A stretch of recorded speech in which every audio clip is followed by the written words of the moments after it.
MTA International, reaching the corners of the earth.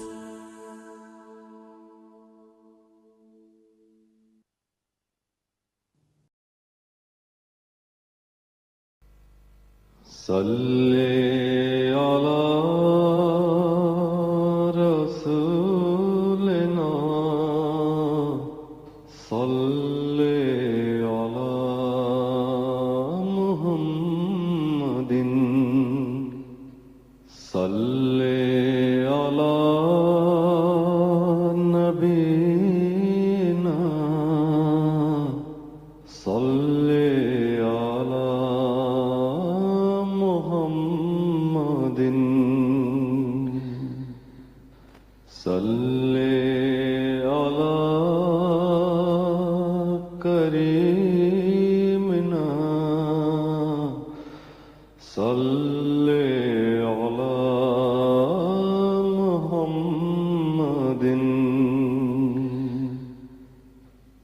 صلی علی حبیبنا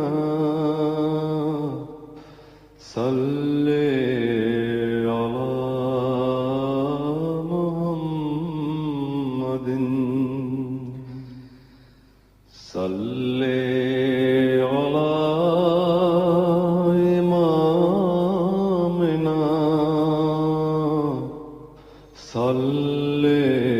علی محمد صلی علی نبینا صلی علی محمد صلی علی رسولنا صلی علی محمد صلی علی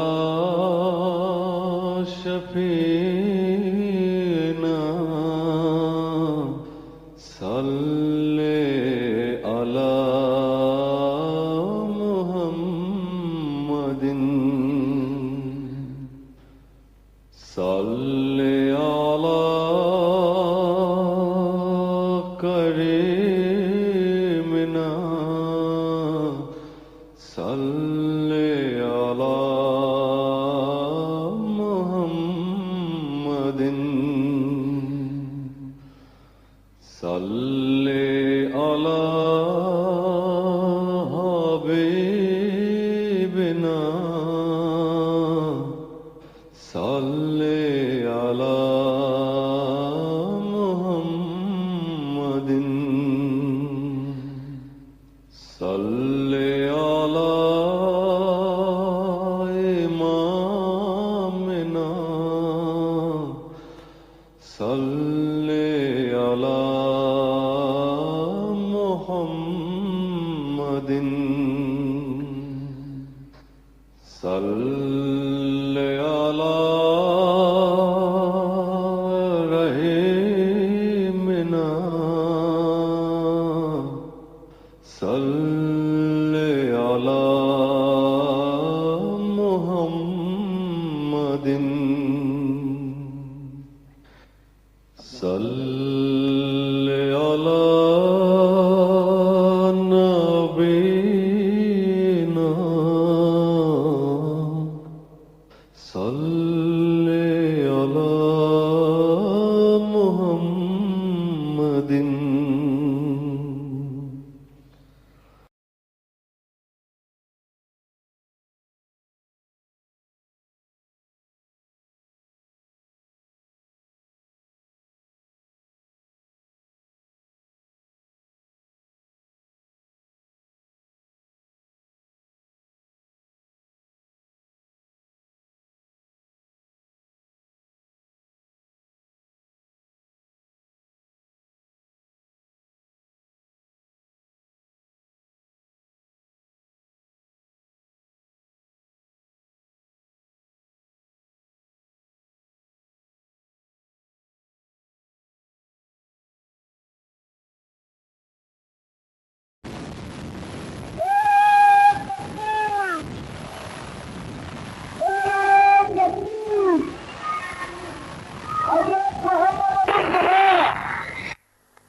بند کر لیں پھر آپ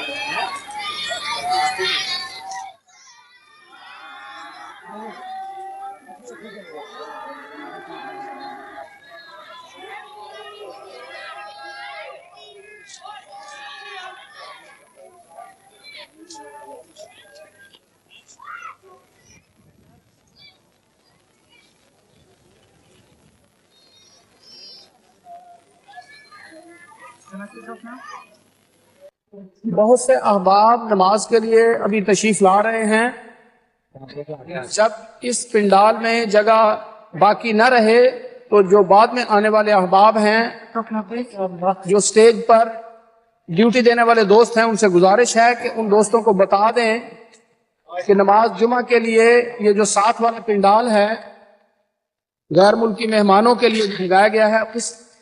نماز جمعہ کی ادائیگی کا ہم موجود ہے، اس سے استفادہ کریں اور نماز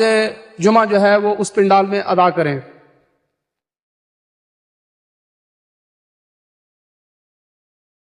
Hinter diesem Großzelt befindet sich noch ein kleiner Zelt. Wenn Sie hier in diesem Zelt keinen Platz mehr finden, werden Sie gebeten, dort Namaz Juma zu verrichten. سیدنا حضرت اقدس امیر المومنین ایدہ اللہ تعالیٰ بنصر العزیز آج بعد نماز مغرب و عشاء ان مرحومین کی نماز جنازہ غائب ادا فرمائیں گے. مکرم مرزا محمد یوسف صاحب نیر مربی سلسلہ،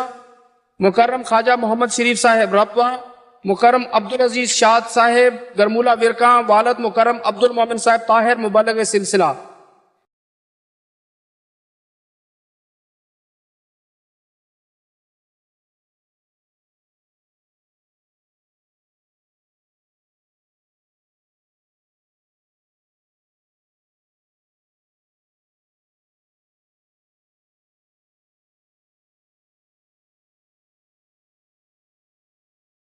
السلام علیکم ورحمۃ اللہ.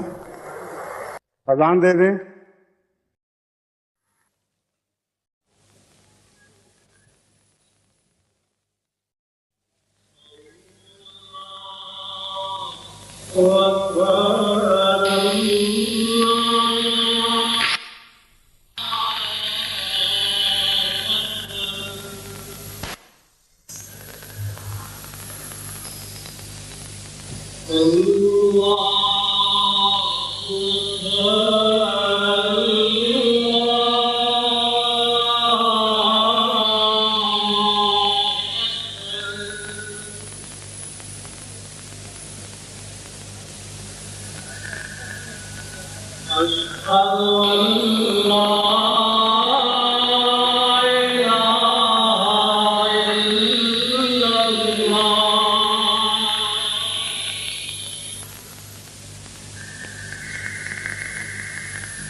أشهد أن لا إله إلا الله وحده لا شريك له وأشهد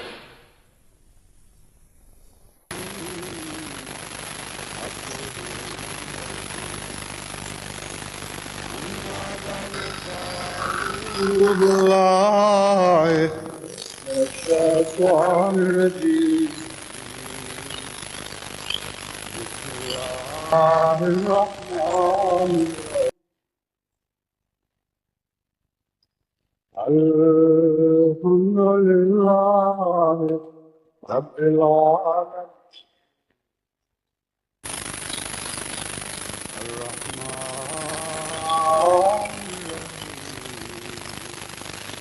مالك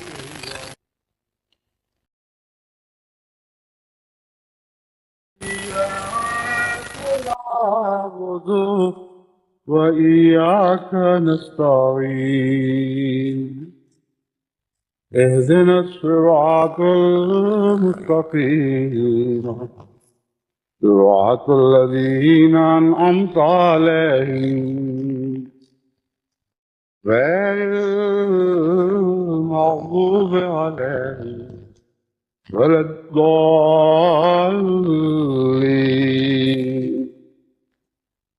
وإلهكم إله واحد لا إله إلا هو الرحمن الرحيم. آج اللہ تعالیٰ کے فضل کے ساتھ جماعت احمدیہ جرمنی کو اپنا 18واں جلسہ سالانہ منعقد کرنے کی توفیق عطا ہوئی ہے، اور اس جلسے کے ساتھ ہی دنیا بھر میں مختلف جماعتوں میں بھی کئی قسم کے دینی اجتماعات منعقد ہو رہے ہیں، اور ان سب نے اس خواہش کا اظہار کیا ہے کہ انہیں بھی جلسہ جرمنی کے ساتھ اپنی دعاؤں میں اور ذکر میں شامل کر لیا جائے۔ یہ تو اب ممکن نہیں رہا کہ چھوٹے چھوٹے اجتماعات کا بھی جو شہری یا تحصیل لیول کے ہوں ان کا بھی ہر دفعہ جمعے میں کثرت کے ساتھ ذکر آئے، کیونکہ جمعے کے لیے پھر اور کوئی موضوع رہے گا نہیں سوائے اس کے کہ یہ اعلان ہوا کریں کہ اب فلاں جگہ یہ اجتماع ہو رہے ہیں، اب فلاں جگہ اجتماع ہو رہے ہیں، اور کثرت کے ساتھ جماعت پھیل چکی ہے، ذیلی مجالس مستعد ہو چکی ہیں،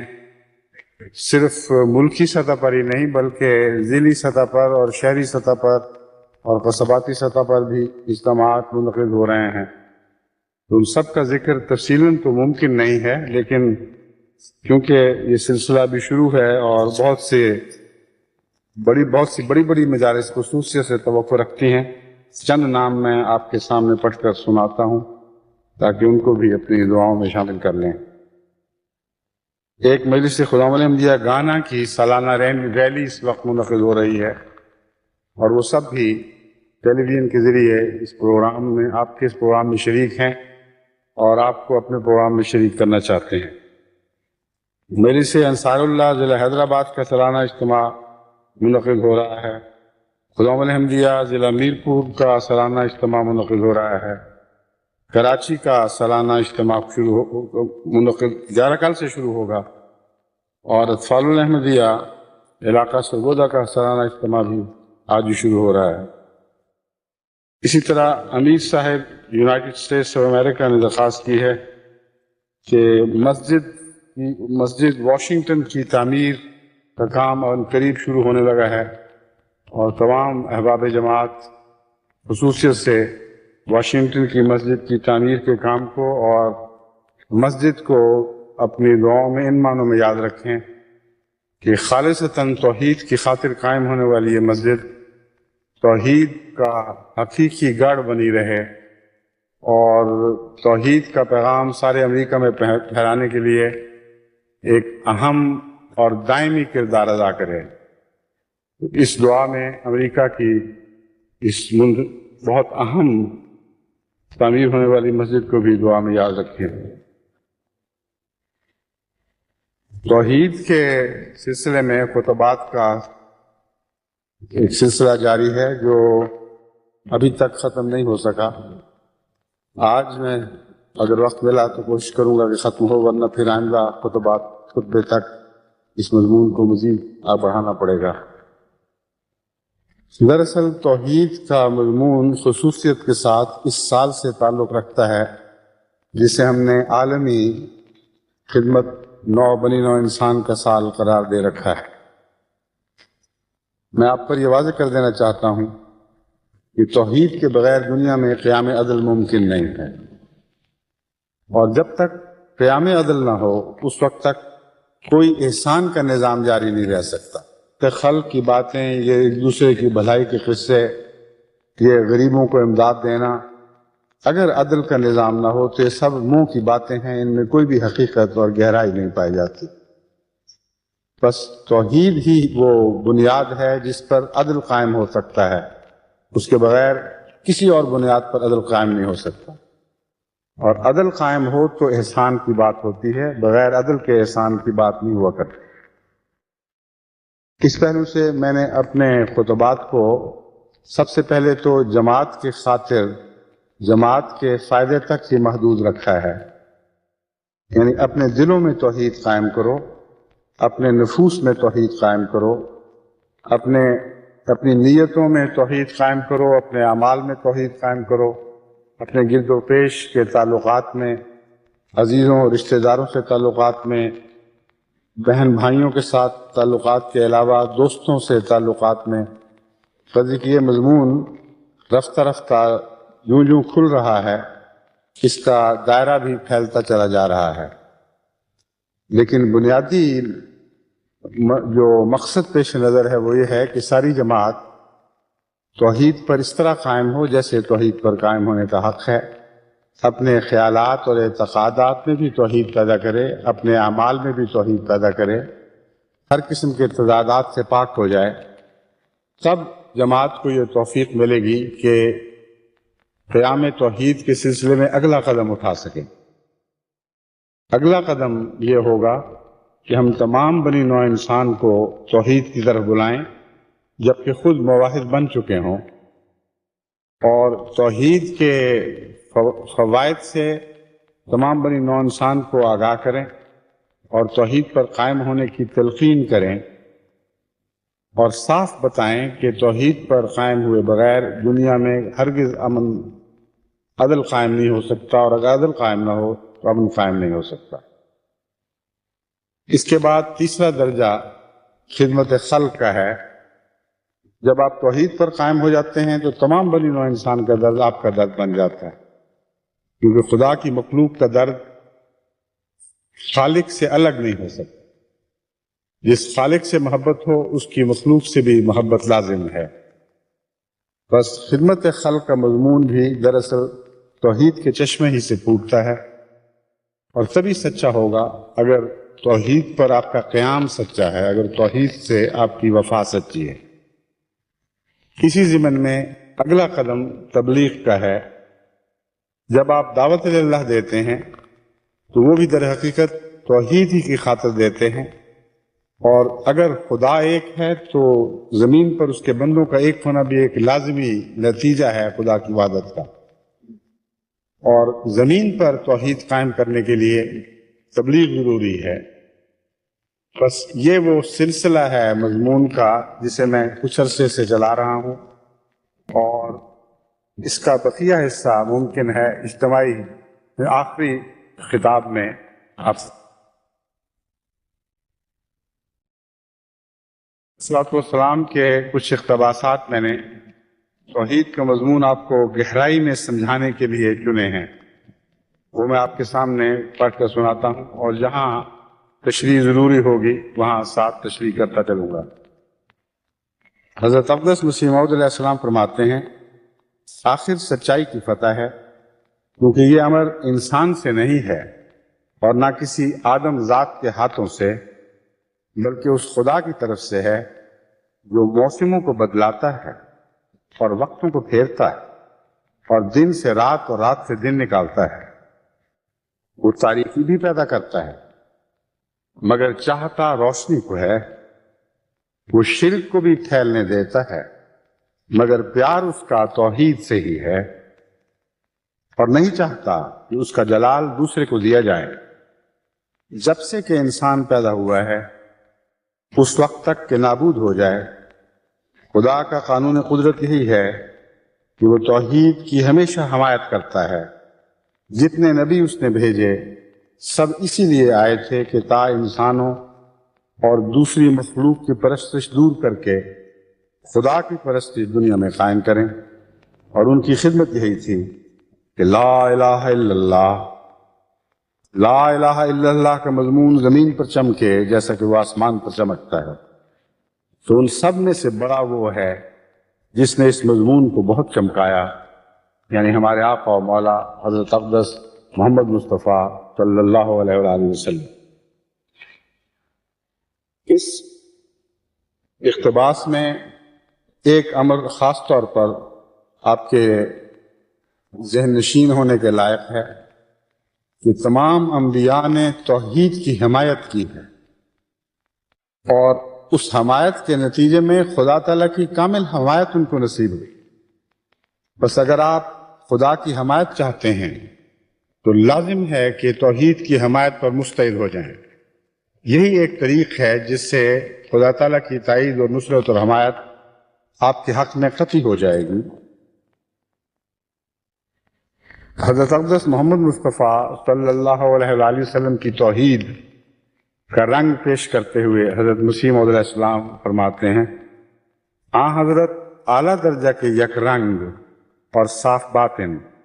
اور خدا کے لیے جان باز اور خلقت کے بیم و امید سے بالکل منہ پھیرنے والے اور محض خدا پر توکل کرنے والے تھے۔ یہ وہ توحید کا رنگ ہے جو اپنائے بغیر انسان حقیقت میں خدا تعالیٰ کی وحدانیت کا قائل ہو نہیں سکتا۔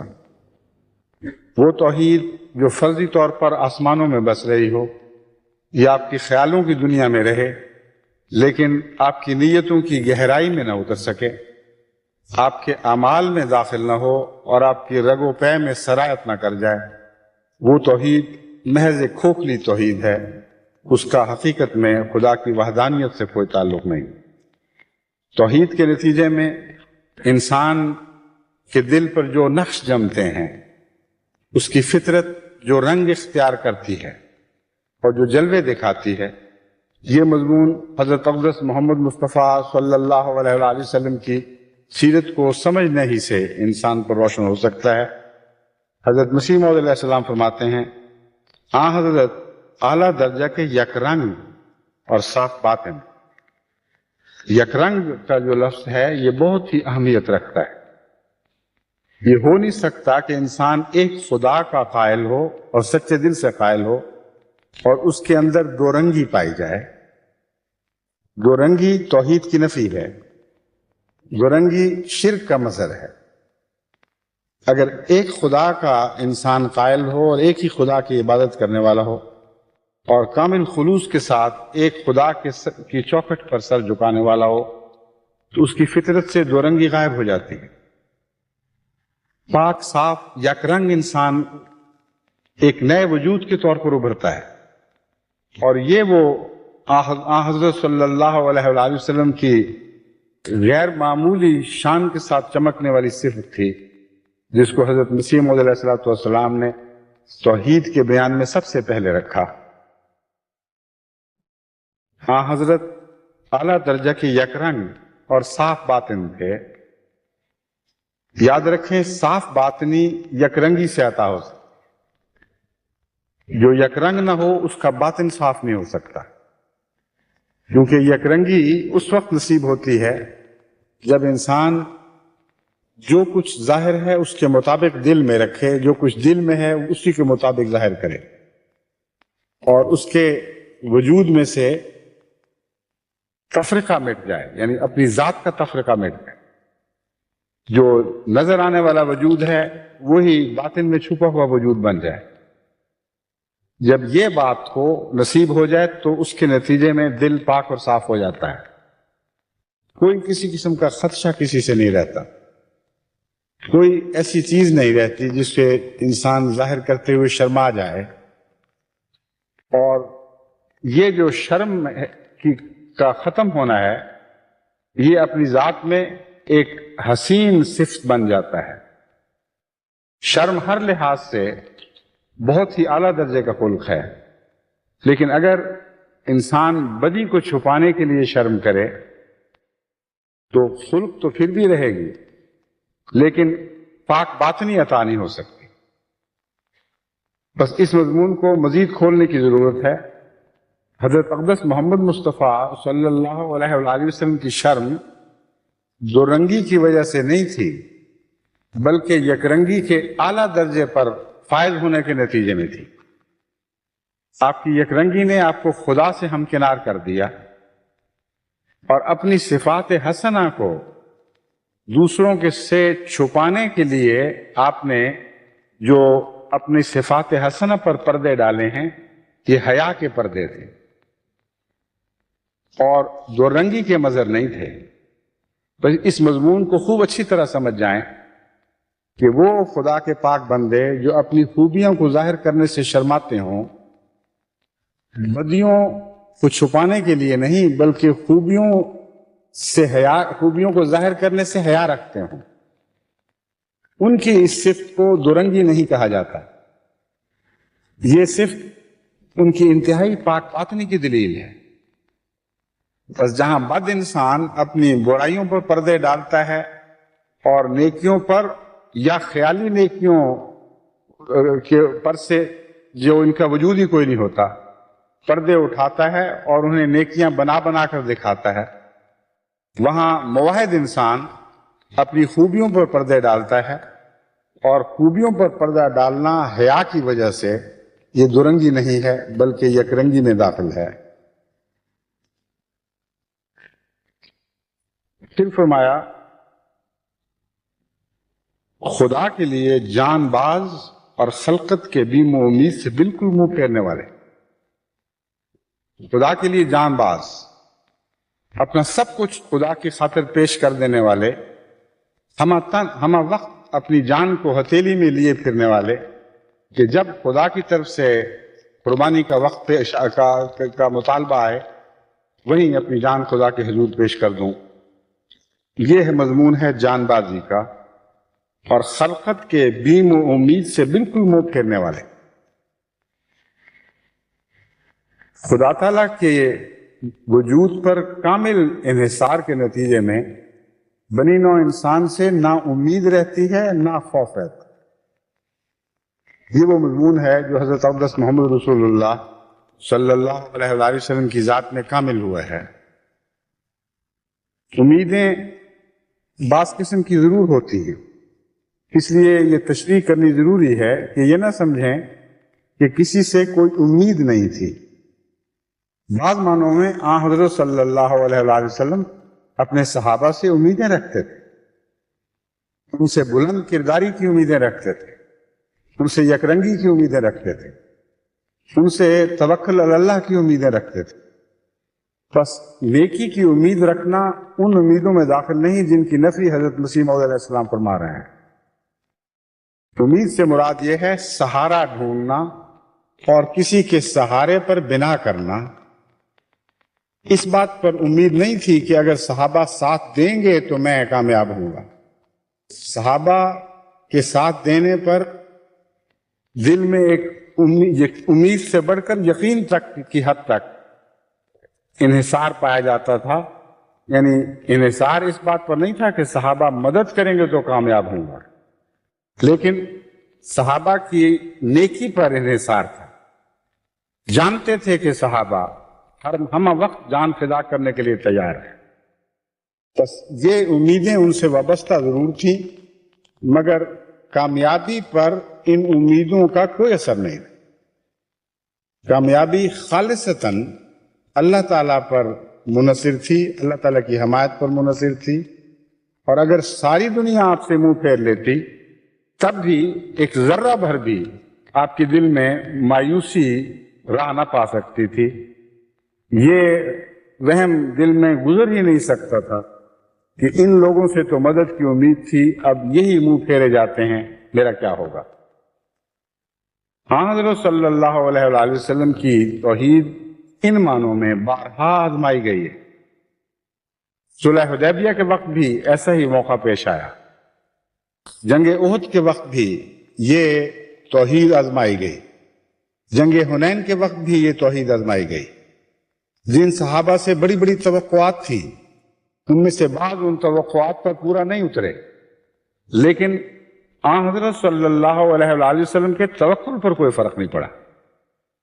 بس یہ معنی ہیں جب حضرت مسیح موعود علیہ السلام فرماتے ہیں کہ خلقت سے امید اٹھ گئی تھی، یعنی یہ ایسی امید خلقت سے نہیں لگا رکھی تھی جس امید پر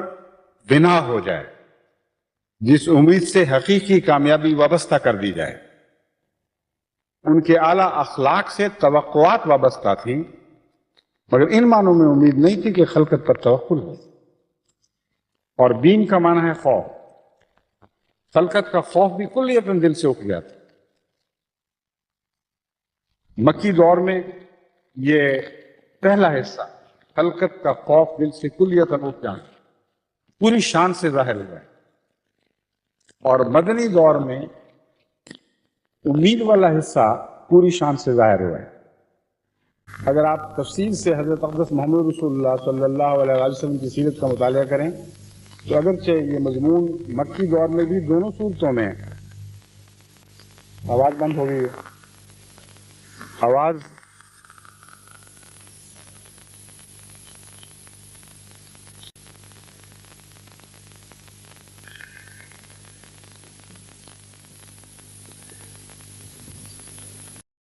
آ گئی آواز؟ ٹھیک ہے. اگرچہ یہ دونوں صفات مکی دور میں بھی جلوگر دکھائی دیں گی، مگر بین والا حصہ یعنی بنی نوع انسان سے خوف کا کلیتاً فقدان یہ پوری شان کے ساتھ مکے میں چمکا ہے. اور امیدوں کا محض خدا سے وابستہ ہونا اور اپنے پیاروں سے بھی امید لگا کر اس پر انحصار نہ کرنا، یہ کلیت بڑی شان کے ساتھ مدنی دور میں چمکا ہے. اور اسی کا نام توکل ہے. چنانچہ حضرت مسیح موعود علیہ السلام فرماتے ہیں اور محض خدا پر توکل کرنے والے تھے. یعنی اس سب باتوں کا خلاصہ یہ ہے کہ توکل محض اللہ ہی پر تھا کہ جنہوں نے خدا کی خواہش اور مرضی میں محو اور فنا ہو کر اس بات کی کچھ بھی پرواہ نہ کی کہ توحید کی منادی کرنے سے کیا کیا بلا میرے سر پر آوے گی اور مشرکوں کے ہاتھوں سے کیا کچھ دکھ اور درد اٹھانا ہوگا، بلکہ تمام شدتوں اور سختیوں اور مشکلوں کو اپنے نفس پر گوارا کر کے اپنے مولا کا حکم بجا لائے. جو شرط مجاہدہ اور وعظ اور نصیحت کی ہوتی ہے وہ سب پوری کی اور کسی ڈرانے والے کو کچھ حقیقت نہ سمجھا. ہم سچ سچ کہتے ہیں کہ تمام نبیوں کے واقعات میں ایسے مواضعات خطرات اور پھر کوئی ایسا خدا پر توکل کر کے کھلا کھلے شرک اور مخلوق پرستی سے منع کرنے والا اور اس قدر دشمن اور پھر کوئی ایسا ثابت قدم اور استقلال کرنے والا ایک بھی ثابت نہیں. اور اس قدر دشمن جو لفظ ہے یہ شاید آپ میں سے بعضوں کو سمجھ نہ آئے. یہاں توقف کریں گے تو مضمون کی سمجھ آئے گی. فرمایا اور اس قدر دشمن یعنی آن حضرت صلی اللہ علیہ وآلہ وسلم کے اس قدر دشمن ہو، چاروں طرف سے دشمنوں نے گھیرا ڈال رکھا تھا، پھر کوئی ایسا ثابت قدم اور استقلال کرنے والا ایک بھی ثابت نہیں. انبیاء کو نظر ڈال کر دیکھیں، اس درجہ دشمنی کسی نبی کی نہیں کی گئی اور اس قدر کثرت کے ساتھ دشمنوں نے کسی نبی کو نہیں گھیرا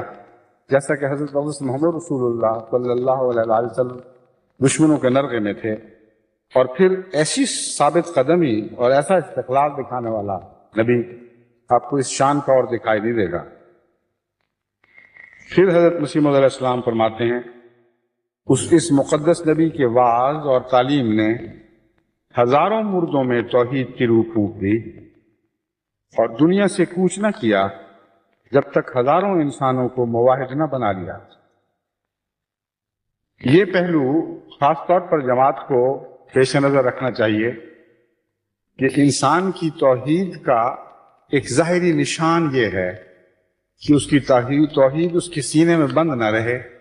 وہ بلکہ اپنے ماحول کو مواحد بنانے لگے۔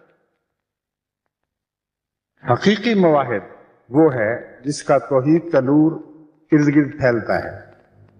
اور جس کے قرب و جوار میں دوسرے مواحد پیدا ہونے شروع ہو جاتے ہیں۔ بس اگر آپ یہ کہیں کہ ہم مواحد ہو چکے ہیں، خدا کے سوا ہم کسی اور کے سامنے سر نہیں جھکاتے، خدا کا کسی کو شریک نہیں ٹھہراتے، مگر آپ کی توحید آپ کے سینوں میں بند رہے، آپ کی بیوی بھی مواحد نہ بن سکے، آپ کے بچے بھی مواحد نہ بن سکیں، آپ کے گرد و پیش ماحول میں اس توحید کا کوئی جلوہ دوسروں کو توحید سے متاثر نہ کر سکے، تو پھر آپ کی توحید وہ توحید نہیں ہے جو حضرت محمد رسول اللہ صلی اللہ علیہ وسلم کی توحید تھی، جس کی تعریف حضرت مسیح موعود علیہ السلام یہ فرماتے ہیں، دنیا سے کوچ نہ کیا جب تک ہزاروں انسانوں کو مواحد نہ بنا لیا، وہ خدا ماننے کے لیے پیش کیا جس کو قانون قدرت پیش کر رہا ہے، زہد اور تقوی اور عبادت اور محبت الہی کی نصیحت کی، اور ہزارہا آسمانی نشان دکھلائے جو اب تک ظہور میں آ رہے ہیں۔ توحید کے نتیجے میں انسان خدا نما بنتا ہے اور اللہ تعالیٰ ایسے مواحد بندوں کے لیے نشان دکھلاتا ہے۔ یہ دوسری علامت ہے جو نمایاں طور پر مواحد کی ذات میں ثابت ہوتی ہے، مواحد کی ذات میں چمکتی ہے اور دنیا کو دکھائی دینے لگتی ہے۔ اگرچہ مواحد ریاکاری سے کام نہیں لیتا، لیکن جس خدا کو دکھاتا ہے جب اس کا جلوہ اس مواحد کی ذات میں دکھائی دینے لگتا ہے، اسی کا نام اعجاز اور اسی کا نام نشان ہے۔ یعنی مواحد کی ذات میں خدا جلوہ گر ہو جاتا ہے،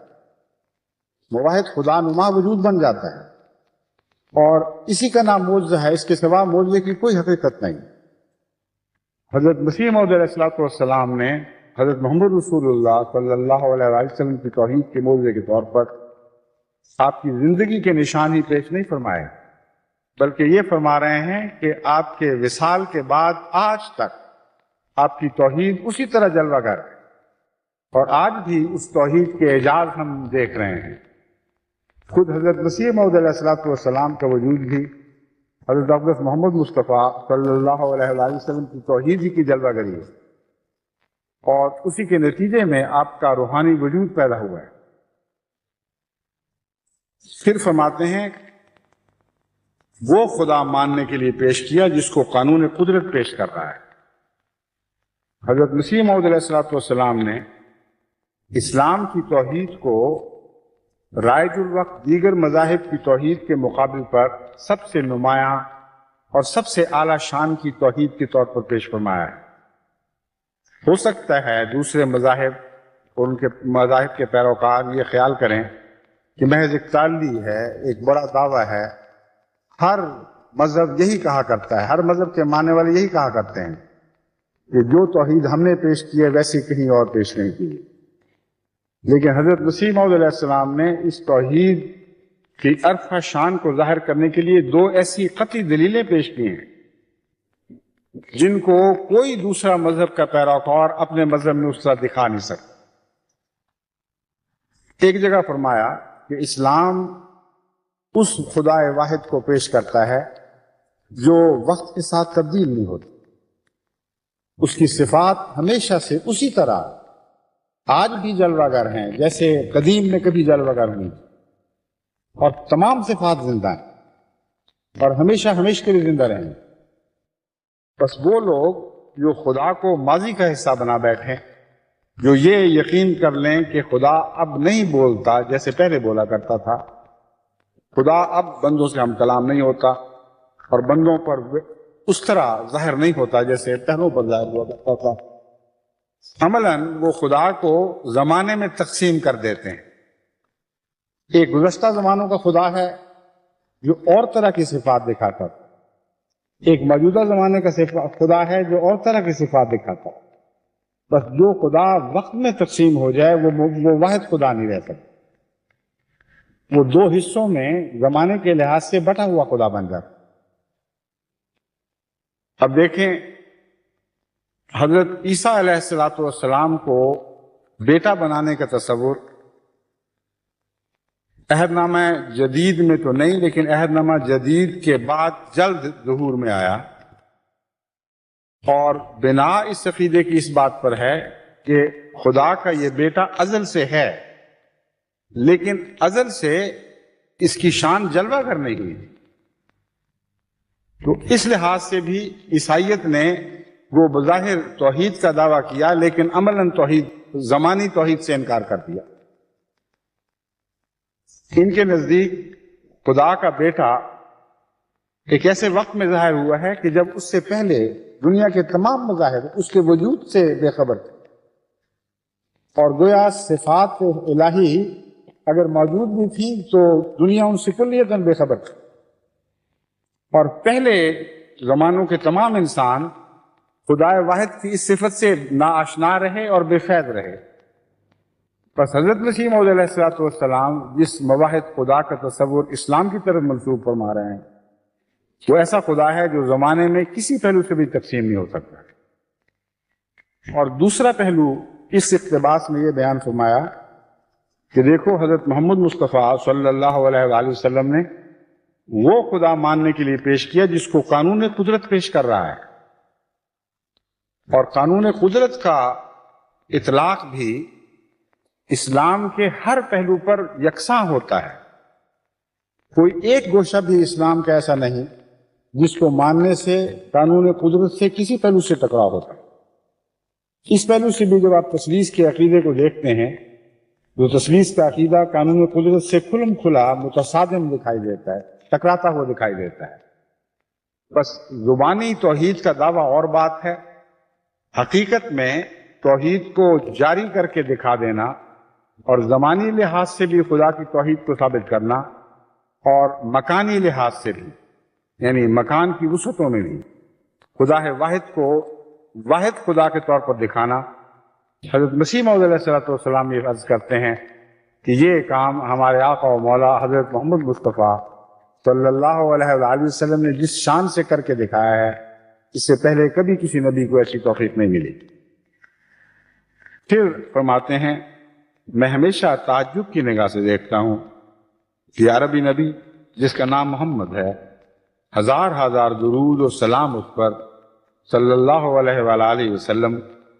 یہ کس عالی مرتبہ کا نبی ہے؟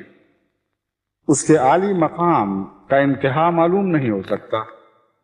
اور اس کی تاثیر قدسی کا اندازہ کرنا انسان کا کام نہیں۔ افسوس کہ جیسا حق شناخت کا ہے، اس کے مرتبہ کو شناخت نہیں کیا گیا۔ وہ توحید جو دنیا سے گم ہو چکی تھی، وہی ایک پہلوان ہے جو دوبارہ اس کو دنیا میں لایا۔ اس نے خدا سے انتہائی درجے پر محبت کی، اور انتہائی درجے پر بنی نوع کی ہمدردی میں اس کی جان گداز ہوئی۔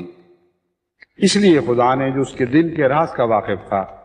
اس کو تمام انبیاء اور تمام اولین اور آخرین پر فضیلت بخشی، اور اس کی مرادیں اس کی زندگی میں اس کو دی۔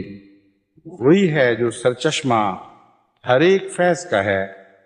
اور وہ شخص جو بغیر اقرار فاضہ اس کے کسی فضیلت کا دعویٰ کرتا ہے، وہ انسان نہیں بلکہ ذریت شیطان ہے، کیونکہ ہر ایک فضیلت کی کنجی اس کو دی گئی ہے، اور ہر ایک معرفت کا خزانہ اس کو عطا کیا گیا ہے۔ جو اس کے ذریعے سے نہیں پاتا وہ محروم ازلی ہے۔ ہم کیا چیز ہیں اور ہماری حقیقت کیا ہے؟ ہم کیا چیز ہیں اور ہماری حقیقت کیا ہے؟ ہم کافر نعمت ہوں گے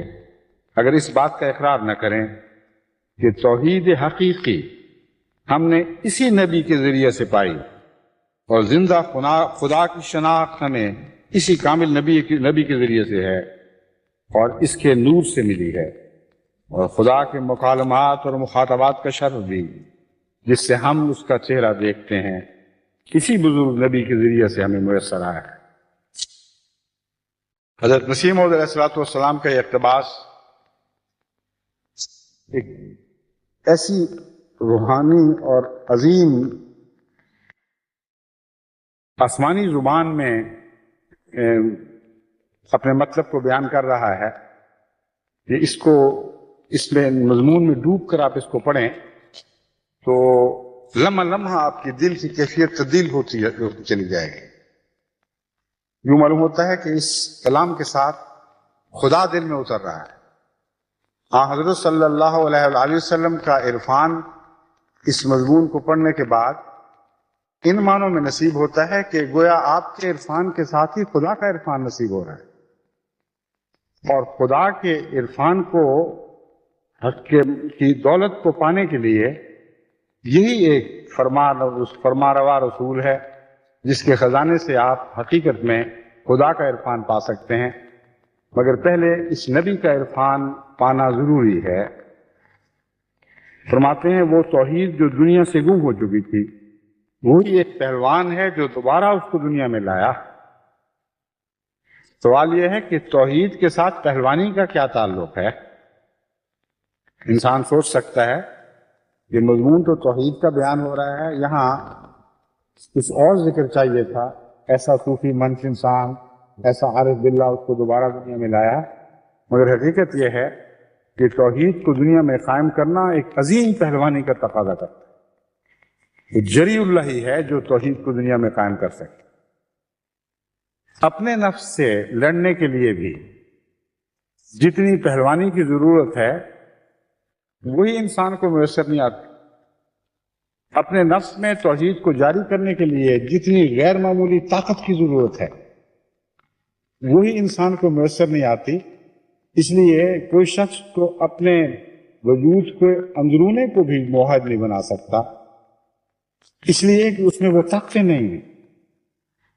جن طاقتوں کے ساتھ مسلسل لڑائی کر کے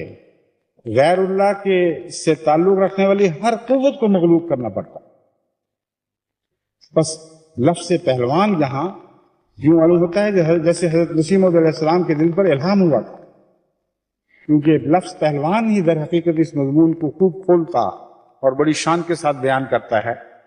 کہ غیر معمولی جد و جہد کرنی پڑی ہے آپ کو، غیر معمولی طاقت اور شان کے ساتھ آپ نے غیر اللہ کا مقابلہ کیا ہے اور تب کہیں جا کر توحید کو دنیا میں نافذ کیا ہے۔ جیسا کہ میں پہلے بھی خطبات میں ذکر کر چکا ہوں، آپ بعض چھوٹی چھوٹی باتوں میں بھی مواحد بننے کے لیے اپنے نفس سے لڑائی شروع کر کے دیکھیں تو آپ کو معلوم ہوگا کہ نفس کو زیر کرنا کتنا مشکل کام ہے۔ در حقیقت پاک دامنی کے لیے انسان کی جد و جہد توحید کے لیے جد و جہد کا ہی دوسرا نام ہے۔ مواحد ہی ہے جو ہر پہلو سے یک رنگ اور پاک دامن ہوا کرتا ہے، اور اس پہلو سے بڑے بڑے پارساؤں کو بھی دیکھیں تو ان کے دامن بھی داغدار دکھائی دیں گے، کیونکہ نفس کی کمزوریاں جگہ جگہ انسان کی راہ میں حائل ہو جاتی ہیں اور گناہ کے چھینٹوں سے انسان کا دامن داغدار ہوتا رہتا ہے۔ ہاں ایک وجود تھا حضرت اقدس محمد مصطفیٰ صلی اللہ علیہ وآلہ وسلم کا وجود، جنہوں نے خود اپنے متعلق فرمایا کہ شیطان تو میری رگ و پے میں بھی دوڑنے والا ہے جیسا کہ ہر انسان کے لیے مقدر کیا گیا ہے، مگر میرا شیطان مسلمان ہو چکا ہے۔ شیطان مسلمان ہو گیا، اس کا مطلب یہ ہے کہ نفس کی ہر باغیانہ طاقت کو آپ نے زیر کر لیا، ہر بدی کی تحریک کرنے والے جذبے کو آپ نے لگام دے دی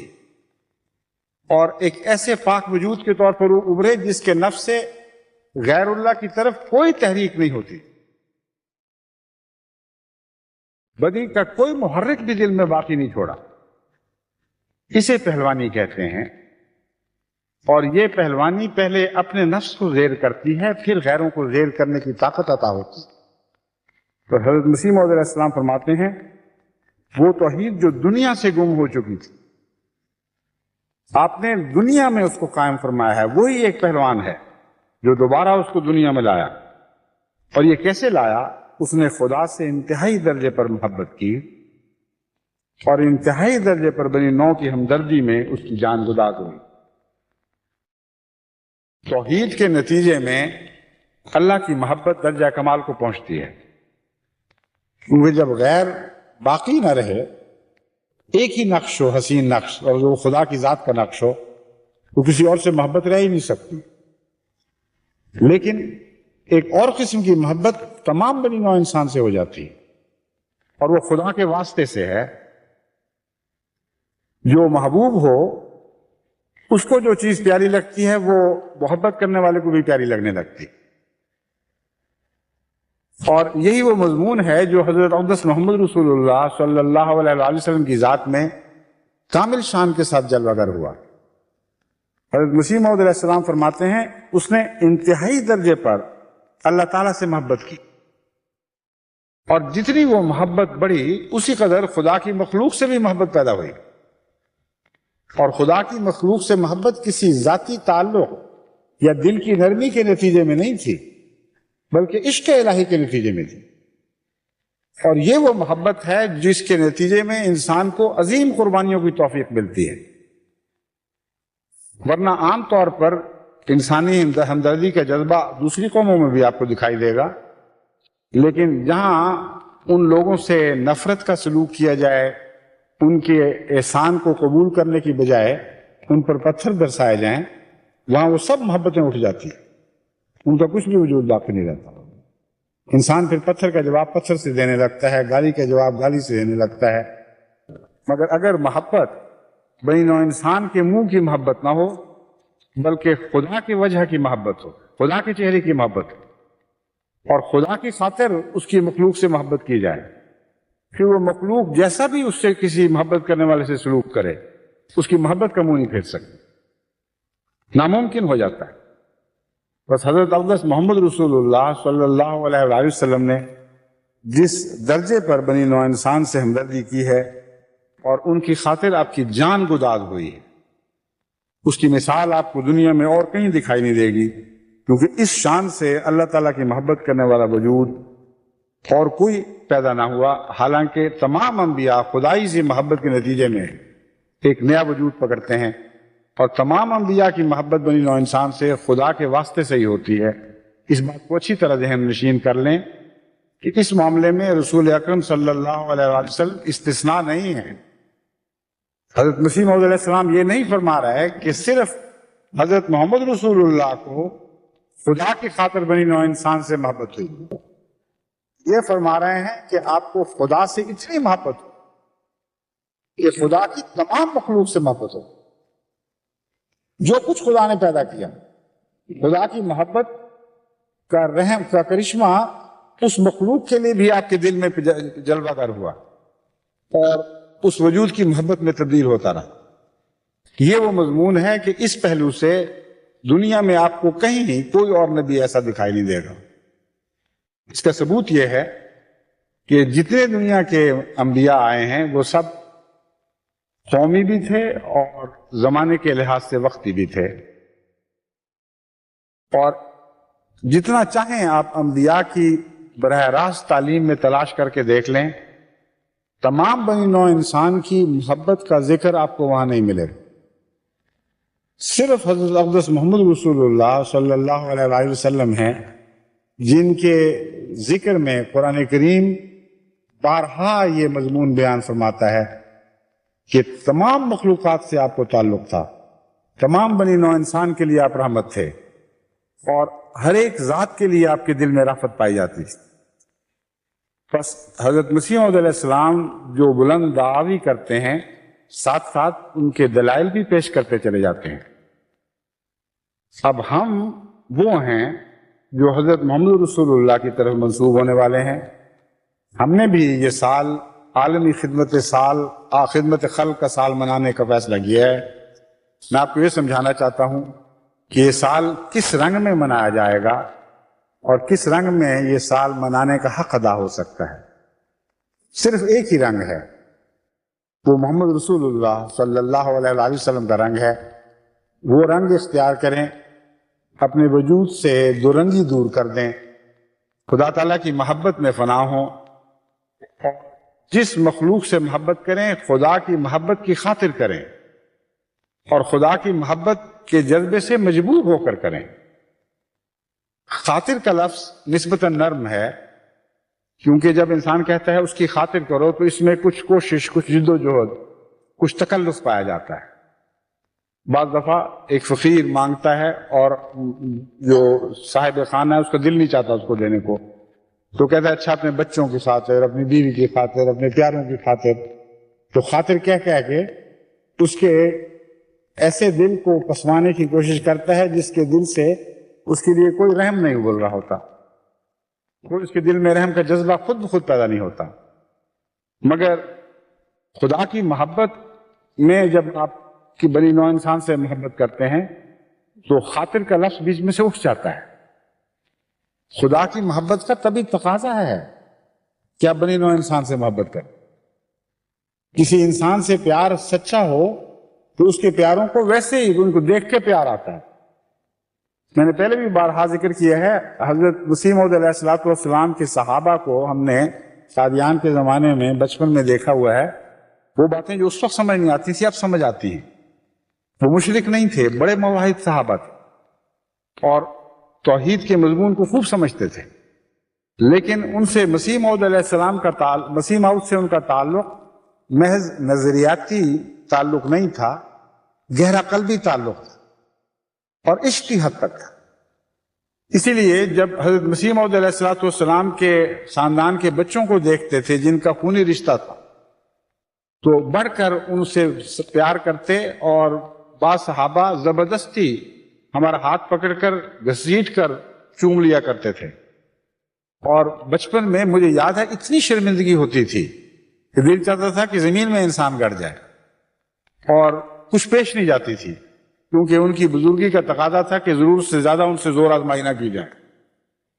وہ کھینچ کھانچ کے آخر ہاتھ کو پیار کر ہی لیا کرتے تھے۔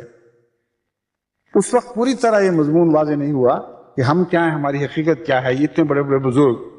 حضرت مسیح موعود علیہ السلام کے فیض یافتہ لوگ یہ ہم جیسوں کے ہاتھ چوم رہے ہیں۔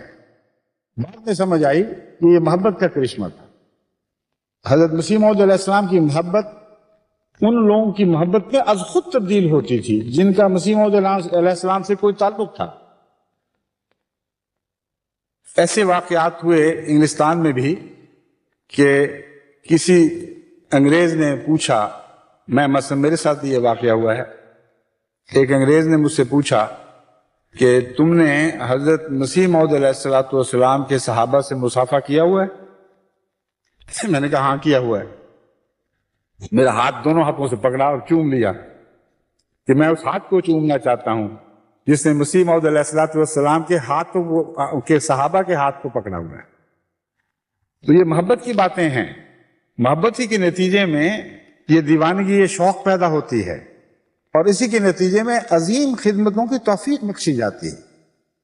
بس بنی نوع انسان کی محبت اگر کسی کی خاطر کریں گے، یعنی خاطر کا لفظ بیچ میں لائیں گے تو کچھ تکلف پایا جائے۔ حضرت رسول اکرم صلی اللہ علیہ وآلہ وسلم کا جو نقشہ مسیح موعود علیہ السلام کھینچ رہے ہیں وہ یہ ہے کہ خدا کے ایسے عاشق ہوئے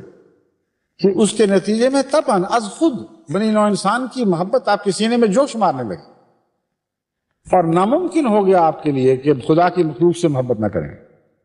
بس یہ وہ مضمون ہے جس کو اپنے نفسوں میں جاری کریں گے تو آپ خدمت خلق کا حق ادا کرنے کے اہل ہوں گے۔ پھر یہ خیال نہیں رہے گا کہ ہم جن کی خدمت کرتے ہیں وہ نسل پرستی کے جذبے سے مجبور ہو کر ہمیں پتھر مارتے ہیں، ہمارے گھروں کو جلاتے ہیں، ہم کیوں ان کے ساتھ ایسے تعلقات رکھیں کہ سارے جو دوری بوجھ کے فاصلے ہیں یہ سب مٹ جاتے ہیں، یہ سارے نفرتوں کے ذریعے معدوم ہوتے چلے جاتے ہیں، اور انسان محبت کرتا ہے اللہ کی خاطر، خدا کے چہرے کے لیے، خدا کی مخلوق کے چہرے پیارے لگنے لگتے ہیں، اور اس کے نتیجے میں جو کچھ کوئی کسی انسان پر زیادتی ہو، کسی قسم کے مظالم ہوں، ان سے قطع نظر وہ ان کے لیے دعائیں کرتا اور ان کی بہبود کے لیے ہمیشہ کوشاں رہتا ہے۔ یہی وجہ ہے کہ میں نے ہمیشہ ان قوموں کے لیے بھی دعا کی تحریک کی ہے جنہوں نے جماعت پر بڑے بڑے مظالم کیے ہیں۔ بعض دفعہ جب پاکستان میں یہ مظالم حد سے بڑھتے رہے، جیسا کہ اب بہت بڑا ظلم یہ ہوا ہے کہ وہاں کی عدالت عالیہ نے بھی ایسا انصاف کا خون کیا ہے کہ دنیا میں عدلیہ کارروائی میں شاید اس سے بڑا انصاف کا خون کبھی نہ کیا گیا ہو۔ میں پھر بھی جماعت کو پاکستان کے لیے اور پاکستان کے مسلمانوں کے لیے دعا کی تحریک کرتا ہوں۔ بعض دفعہ بہت سخت احتجاج کے خط بھی ملے کہ کچھ تو کبھی بد دعا بھی کر دیں، کچھ تو ہمارے دل ٹھنڈے ہوں، کچھ تو خدا اپنے جلال کا جلوہ دکھائے، ہمیں بھی پتہ لگے کہ یہ دشمن ہوتے کون ہیں۔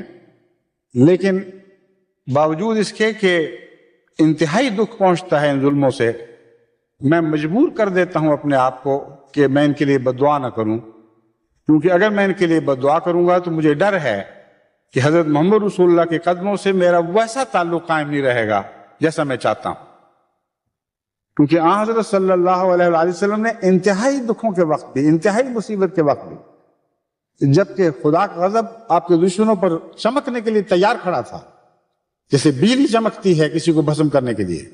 ایسی کیفیت تھی، مگر جب خدا کے فرشتوں نے آپ سے سوال کیا تو آپ نے یہی فرمایا کہ نہیں، یہ جانتے نہیں ہیں، میں ان کی تباہی کی دعا نہیں کروں گا، میں ان کی ہدایت کی دعا کروں گا۔ بس یہ ہے خدمت خلق کا مضمون جسے آپ توحید سے سمجھ سکتے ہیں۔ جب آپ مواحد بنیں گے تو سمجھنے کی بات نہیں رہے گی، از خود یہ مضمون آپ کے دل میں فطرت ثانیہ بن کر اٹھے گا اور آپ کے خون میں جاری ہو جائے گا،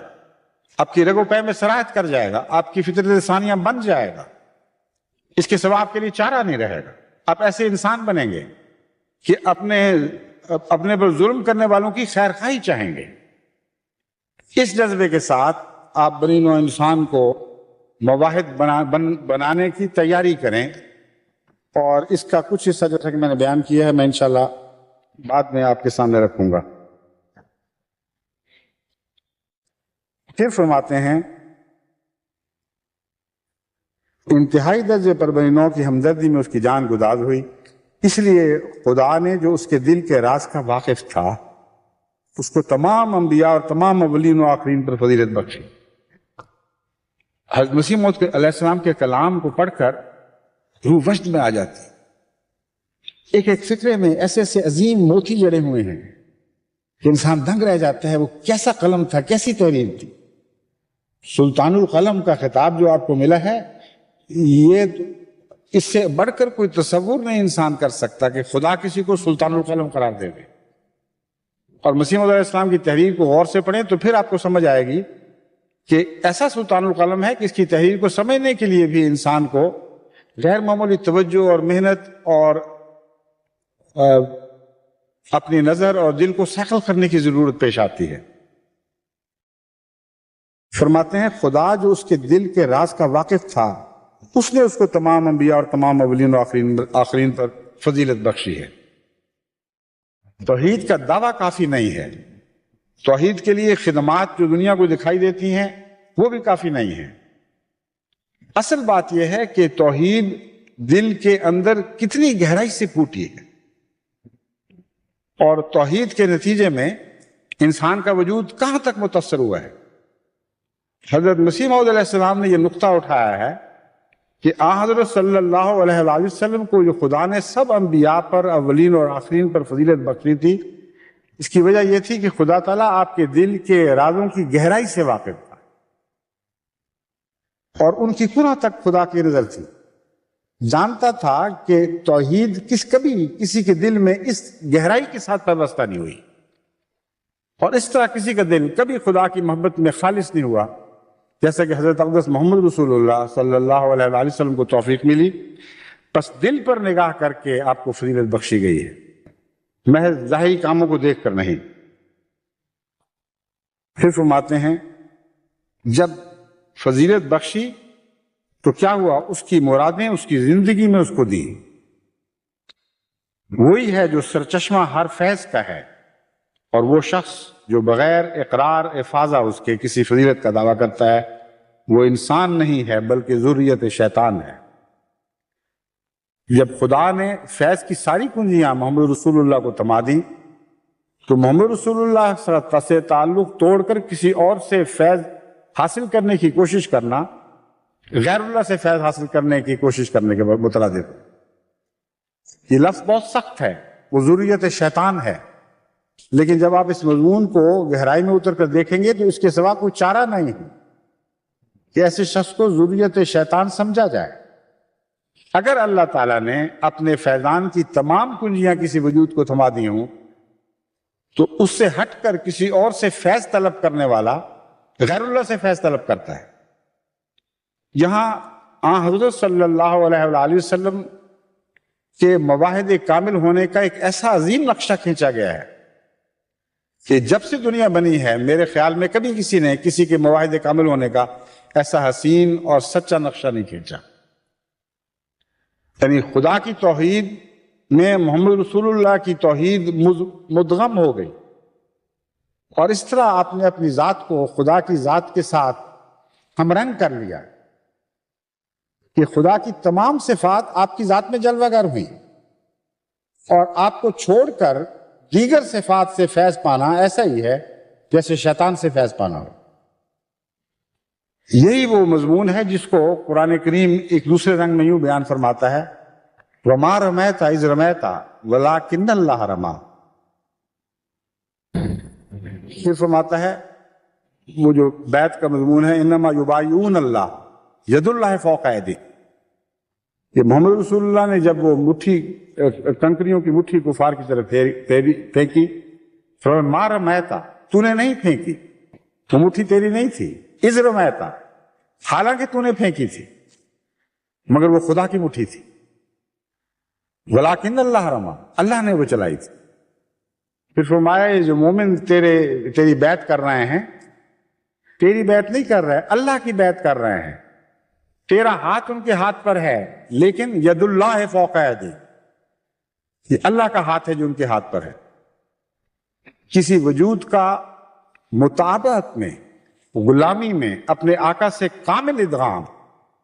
یہ بھی ایک توحید کا منظر پیش کرتا ہے.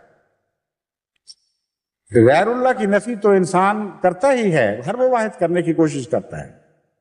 لیکن اس کا آخری مقام یہ ہے جو میں آپ کو سمجھانا چاہتا ہوں کہ اپنے وجود کو نفی کر دی جائے اور کلیتاً اپنے وجود کو مٹا دیا جائے تاکہ صرف ایک ہی وجود یعنی اللہ کا وجود باقی رہے. یہ وہ مضمون ہے جو حضرت مسیح موعود علیہ السلام بیان فرما رہے ہیں جب محمد رسول اللہ صلی اللہ علیہ وآلہ وسلم نے اپنے وجود کو کلیتاً مٹا ڈالا اور صرف خدا کا وجود باقی رہا. آپ کو نظر انداز کر کے کسی اور سے فیض پانا ایسے ہی ہے جیسے خدا کے سوا خدا کے مقابل پر بنائے ہوئے جھوٹے بتوں سے فیض پانے کی کوشش کی جائے. سبھی فرماتے ہیں وہ ذریت شیطان ہے کیونکہ ہر ایک فضیلت کی کنجی اس کو دی گئی ہے اور ہر ایک معرفت کا خزانہ اس کو عطا کیا گیا ہے. جو اس کے ذریعے سے نہیں پاتا وہ محروم ازلی ہے. ہم کیا چیز ہیں؟ اپنے آپ کو فرماتے ہیں ہم کیا چیز ہیں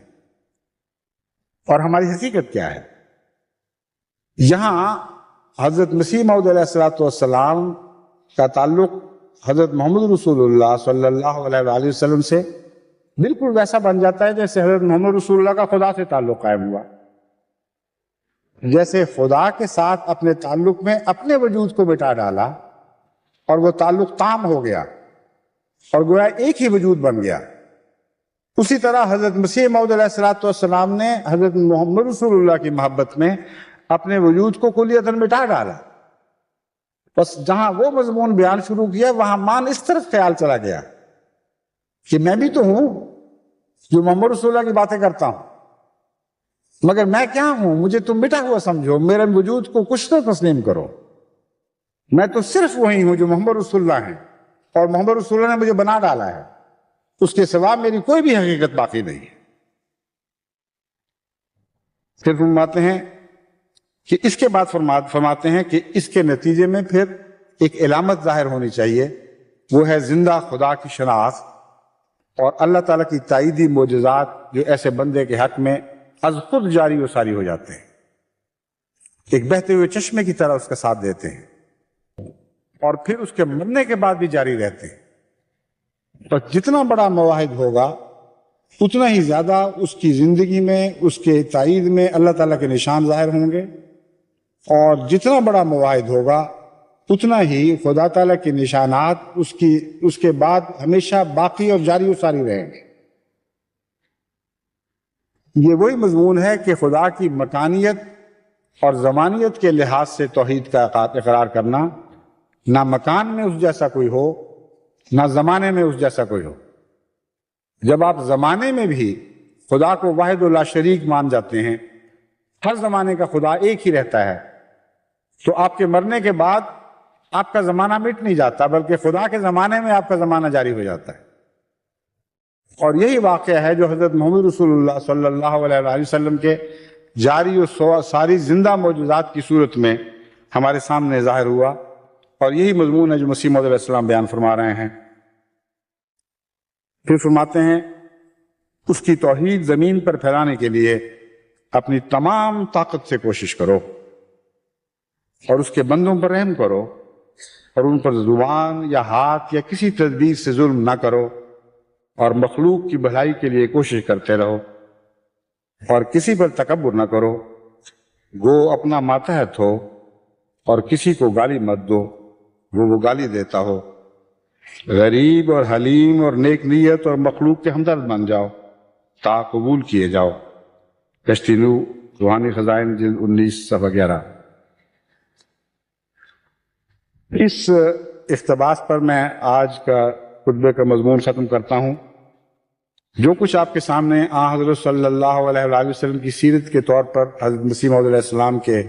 مقدس الفاظ میں نے پیش کیا ہے، اسی کا خلاصہ خود حضرت مسیح موعود علیہ السلام کے الفاظ میں یہ پیش کر رہا ہوں۔ یہ وہ سیرت ہے جو حضرت مسیح موعود علیہ السلام آپ سب کی ذات میں جاری ہوتا دیکھنا چاہتے ہیں۔ ان باتوں کو آپ اپنا لیں، یہ آپ کے وجود کا لازمی اور دائمی حصہ بن جائیں، تو پھر یقین کریں کہ آپ کا حضرت محمد رسول اللہ صلی اللہ علیہ وآلہ وسلم سے ایک ایسا گہرا اٹوٹ تعلق قائم ہو جائے گا جو تعلق لازماً الہی تعلق میں تبدیل ہوگا، کیونکہ محمد رسول اللہ صلی اللہ علیہ وآلہ وسلم کی ذات سے کوئی تعلق آپ کی ذات پر ٹھہرتا نہیں، بلکہ آپ دروازے کی طرح بن جاتے ہیں جہاں سے وہ تعلق گزر کر خدا تک پہنچتا ہے۔ آپ کے وجود کے مٹنے کا ایک یہ بھی مفہوم ہے جسے آپ ہمیشہ پیش نظر رکھیں۔ وہ لوگ جو خدا کی خاطر اپنے وجود کو مٹاتے ہیں، جب ان سے تعلق بڑھتا ہے تو وہ شرک نہیں پھیلاتا، بلکہ ایسے سچے موحدین کے ساتھ تعلق از خود خدا سے تعلق میں تبدیل ہوتا رہتا ہے، کیونکہ محمد رسول اللہ سے آپ کا تعلق آپ کی توحید کی بنا پر ہے، اس لیے لازماً ہر محبت کا رشتہ الہی محبت کے رشتوں میں تبدیل ہوگا۔ اور یہ مضمون ہے جس کو حضرت مسیح موعود علیہ السلام نے مختلف وقتوں میں مختلف طریق پر ہمیں سمجھانے کی کوشش کی۔ اسے خوب اچھی طرح سمجھ کر توحید پر قائم ہوں اور غیر اللہ کی نفی شروع کریں۔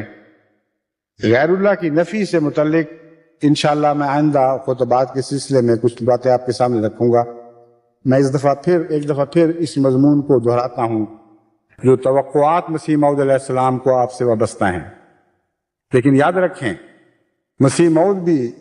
محمد رسول اللہ کی طرح موحد تھے، آپ ہی کی غلامی میں آپ کو توحید کا فیض عطا ہوا۔ آپ کو حضرت مسیح موعود علیہ السلام کو آپ سے امیدیں وابستہ ہیں ان معنوں میں کہ آپ کی ذات سے توقعات ہیں، لیکن آپ کا حضرت مسیح موعود علیہ السلام کا مقصد کا انحصار آپ پر نہیں ہے۔ اگر آپ نے ان امیدوں کے مطابق ان امیدوں پر پورا اترتے ہوئے اس پیغام کو آگے بڑھایا تو آپ خوش نصیب ہوں گے، لیکن اگر آپ سے جو امیدیں وابستہ کی گئی ہیں ان امیدوں کو آپ نے سچا نہ ثابت کیا تو مسیح موعود علیہ السلام سے جو خدا نے وعدے کیے ہیں وہ پھر بھی پورے ہوں گے. میں نہیں ہوں گا، آپ نہیں ہوں گے، ہم سب بھی خدا نخواستہ نعوذ باللہ اگر ان امیدوں پر پورا نہ اتریں تو خدا اور وجود پیدا کر دے گا. کیونکہ توحید کامل کا یہ مطلب ہے کہ انسان سے جو امیدیں وابستہ کی جاتی ہیں ان پر انحصار نہیں ہوتا. کبھی کسی نبی نے کسی انسان پر ان معنوں میں انحصار نہیں کیا. حضرت محمد رسول اللہ صلی اللہ علیہ وآلہ وسلم کے جو انصار تھے ان پر انحصار نہیں تھا، اس لیے ان کا محمد رسول اللہ پر احسان کوئی نہیں تھا. اور اس مضمون کو خوب اچھی طرح سمجھ جائیں تو پھر آپ کو یہ پتہ لگے گا کہ آپ مدد آپ کر رہے ہیں لیکن احسان آپ پر ہو رہا ہے. کیونکہ وہ شخص جس کی مدد کا کوئی محتاج ہو وہ جب کسی کی مدد کرتا ہے تو اس پر احسان کرتا ہے، مگر ایسا شخص جب کسی کی مدد کرتا ہے جو اس کی مدد کا محتاج نہ ہو تو اس کا مدد قبول کرنا اس پر احسان ہو جایا کرتا ہے. بس ان معنوں میں اچھی طرح سمجھ لیں کہ حضرت محمد رسول اللہ صلی اللہ علیہ وآلہ وسلم کی مدد کرنا اور آپ کے بعد حضرت مسیح موعود علیہ السلام کی مدد کرنا ہرگز کسی معنوں میں بھی آپ پر احسان نہیں، کیونکہ نہ محمد رسول اللہ کا پیغام آپ کی مدد کا محتاج ہے، نہ مسیح موعود علیہ السلام کا اس پیغام کو آگے بڑھانا آپ کی مدد کا محتاج ہے. یہ خدا کا کام ہے، اس نے بہرحال کرنا ہے. آپ کو جو توفیق عطا ہوتی ہے یہ آپ پر احسان ہے. چنانچہ قرآن کریم نے حضرت صلی اللہ علیہ وآلہ وسلم کو یہ جواب سکھایا کہ وہ لوگ جو کہتے ہیں ہم اسلام قبول کر چکے ہیں، ہمارے احسان ہیں،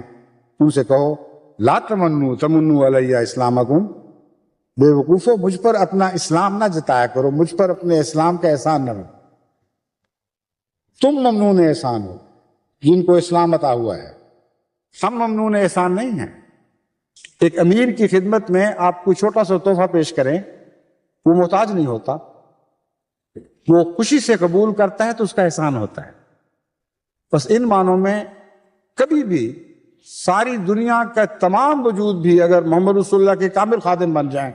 تو محمد رسول اللہ پر ایک ادنا سا احسان بھی نہیں رکھ سکتے. وہ زیر احسان ہوں گے کیونکہ خدا نے ان کو اس کام کی تکمیل کے لیے چنا ہے. بس آپ بھی اس مضمون کو پیش نظر رکھتے ہوئے خدمت دین کے ہر میدان میں آگے بڑھیں. جتنی آپ خدمت کی توفیق پائیں گے یاد رکھیں اتنا ہی آپ محمد رسول اللہ صلی اللہ علیہ وآلہ وسلم اور اس زمانے میں آپ کی تائید میں اٹھ کھڑے قائم کیے جانے والے امام مسیح موعود کے زیر احسان ہوتے چلے جائیں گے، ان پر احسان نہیں کر سکتے. بس اس کا جواب کیا ہے؟ اس کا جواب ہے کثرت سے درود پڑھیں،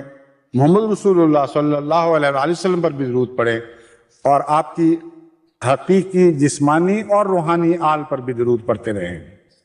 تاکہ ان احسانات کا بدلہ اتارنے کی تمنا کم سے کم کچھ حد تک پوری ہو جائے. درود کے ذریعے بھی آپ احسان نہیں اتار سکتے، یاد رکھیں. درود کے ذریعے احسانات کا ایک شعور آپ کے دل میں پیدا ہوتا ہے جو آپ کو عزت نفس عطا کرتا ہے، اور یہ ایک عظیم الشان مضمون ہے جس کے نتیجے میں انسان کے اخلاق سدھرتے چلے جاتے ہیں اور وہ زیادہ معزز ہوتا چلا جاتا ہے. بس آخر پر اس نصیحت کے ساتھ اس خطبے کو ختم کرتا ہوں کہ ان معنوں میں جن معنوں میں نے تفصیل بیان کی ہے کثرت کے ساتھ خدمت دین کریں، اور خدمت دین کے ساتھ خدمت بنی نوع انسان کریں. اور بنی نوع انسان کی خدمت میں سب سے اول خدمت یہ ہے کہ ان کو خدا تعالیٰ کی راہ کی طرف بلائیں، اور جتنی بھی خدمت کی توفیق پائیں یاد رکھیں کہ یہ محمد رسول اللہ کا ابدی احسان ہے جو آپ کی ذات پر ہے، اور اس احسان کا بدلہ تو آپ نہیں چکا سکتے. اس احسان کا شعور زندہ رکھنے کے لیے آپ کثرت سے درود پڑھا کریں. یہ درود بھی پھر آپ پر مزید احسانات کی بارش بن کر برستا رہے گا، آپ کی اور آپ کی نسلوں کے مقدر سنوارتا چلا جائے گا. خدا ہمیں اس کی توفیق عطا فرمائے. باقی انشاءاللہ آئندہ جو اختتامی خطاب ہے اس میں ہی اس مضمون کے سلسلے میں کچھ مزید باتیں آپ کے سامنے پیش کروں گا.